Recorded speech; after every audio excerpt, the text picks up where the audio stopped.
Hello friends, welcome back to my another video. তোমরা সকলে কেমন আছো? আশা করছি তোমরা সকলে ভালো আছো ও সুস্থ আছো। তো আজকে আবারও একটা নতুন ভিডিওর সঙ্গে তোমাদের সামনে চলে আসলাম। দেখতে থাকো, ভিডিওটা অনেক সুন্দর হতে চলেছে।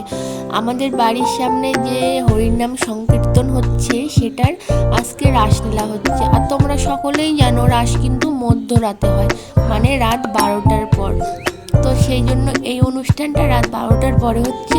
এখানে দেখো একজন রাধা কৃষ্ণ সেজেছে, তারা নাচছে। আর ওই যে ওর ভিতরে জটিলা কটিলা সেজেছে, উনি ওখানে নাচছে।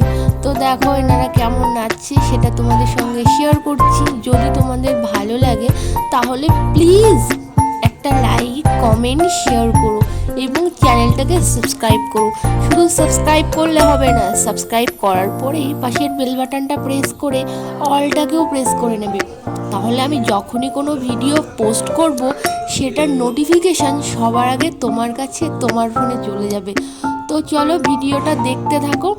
এখানে হচ্ছে যে রাধা কৃষ্ণ দুইজন, মানে কি বলে ওটাকে, মানে রাস করছে আর জটিলা গটিলা খুঁজতে এসছে, সেটাই এখানকার রিচুয়ালস হচ্ছে। তো তোমরা দেখো ভিডিওটা। আর ওই দেখো কটিলা না জটিলা, আমি ওই নামটা ঠিক এই মুহূর্তে জানি না, যে আয়ানের দিদির নাম কী ছিল, মানে বোনের নাম কুটিলা না জটিলা। তো উনি এবার এদেরকে তাড়া করছে। আর এখানে যে রাধা সেজেছিল মেয়েটাকে এত সুন্দর দেখতে, খুব সুন্দর দেখতে, কারণ তার মুখশ্রীটা খুবই সুন্দর। আর এত সুন্দর করে সেজেছে, দেখলে মনে হচ্ছে হ্যাঁ সত্যি সত্যি মনে হয় রাধারানী। তো দেখো কি সুন্দর লাগছে। তো চলো পুরো ভিডিওটা তোমরা দেখতে থাকো। আর যেহেতু এই রাসটা মধ্যরাতে হচ্ছে, তার জন্য এখানে লোকজন একটু কম আছে। এবার এরা এখানে নাচবে। আবার আমার তো এদের নাচ দেখতে খুব ভালো লাগছিল।